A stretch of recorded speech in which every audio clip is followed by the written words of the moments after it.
Today we'll show you how to find your Wi-Fi password. Okay, just follow the steps and don't forget like and subscribe, and thank you for watching.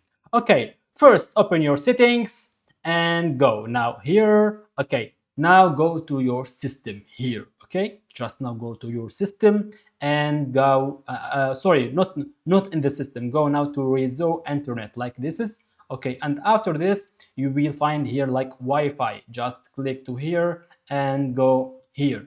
Okay, just now click to your Wi-Fi, you are connected in it. Okay, I am now connected to TT1BD0. Okay, just click, and now here to find like password, and there is a Wi-Fi. Okay, just now click to F5 like your C, like foresee your password and QR code. Okay, just click, and finally have now the password like 11110000, and this is a scanning for anyone from my friends or my family can scan our Wi-Fi from my PC. Okay guys, just don't forget like and subscribe, and thank you for watching.